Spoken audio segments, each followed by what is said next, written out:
আজকে বানিয়ে দেখাবো নিম বেগুন। এখন তো বসন্তের শুরুতে যেমন সজনের ফুল একটা উপকারী, সেই রকম নিম পাতা আমরা ছোট থেকে সবাই শুনে এসেছি এবং আমরা জানিও সবাই যে নিম পাতার কতটা গুণ। তা সেসব বলে এখন সময় নষ্ট করব না। গাছে কচি পাতা বেরোনোর সঙ্গে সঙ্গে আমার বাড়িতে ইনি একদম হাজির। আর আমার বাড়ির সবাই কিন্তু এই নিম পাতাটা খেতে ভীষণ পছন্দ করে, আমিও বলতে পারি।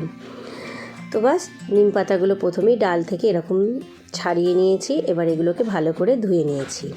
শুকনো কড়াইয়ে নিম পাতাগুলোকে দিয়ে দিলাম। এইবার আমি এটাকে ঠিক ততক্ষণ ভাজবো যতক্ষণ এটা একদম কালো না হয়ে একদম মুচমুচে না হয়ে যাবে। বুঝতেই পারছেন একদম। তবে হ্যাঁ, আমি কিন্তু এটা শুকনো কড়াইয়ে দিয়েই ভাজছি। আমি কিন্তু কোনো রকম তেলের ওপরে দিয়ে কিন্তু এটাকে ভেজে নিচ্ছি না। শুকনো কড়াইয়ে নাড়তে নাড়তে ঠিক মুচমুচে হয়ে যাবে, তখন এটাকে নামিয়ে দেব। এবং যেগুলো জমাট বেঁধে আছে সেগুলো আমি খুন্তির ডগায় করে ছাড়িয়ে ছাড়িয়ে দিলাম। এখন কিন্তু এটা প্রায় মুচমুচে হয়ে এসছে। আরও কিছুক্ষণ ভাজার পরে আমি নামিয়ে দিলাম।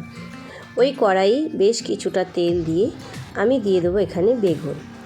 আপনারা আপনাদের মন মতন বেগুনের সাইজ করে নিতে পারেন। আমি ঠিক এই সাইজের করে নিয়েছি, দেখে বোঝাই যাচ্ছে।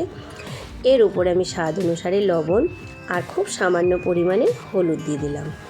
এবার এটাকে আমি ভেজে নেব, বাড়িতে যেমন আমরা বেগুন ভাজি ঠিক সেই রকমই। তো এখানে আমার বেগুনগুলো কিন্তু ভাজা হয়ে গেছে। এর উপরে এই ঝুরঝুরে নিম পাতাগুলোকে এবার আমি দিয়ে দিলাম।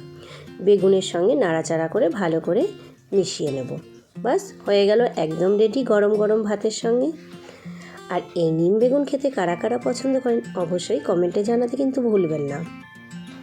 আর আমার এই ভিডিওটি যদি আপনাদের ভালো লেগে থাকে অবশ্যই চ্যানেলটাকে সাবস্ক্রাইব করে দেওয়ার অনুরোধ রইল।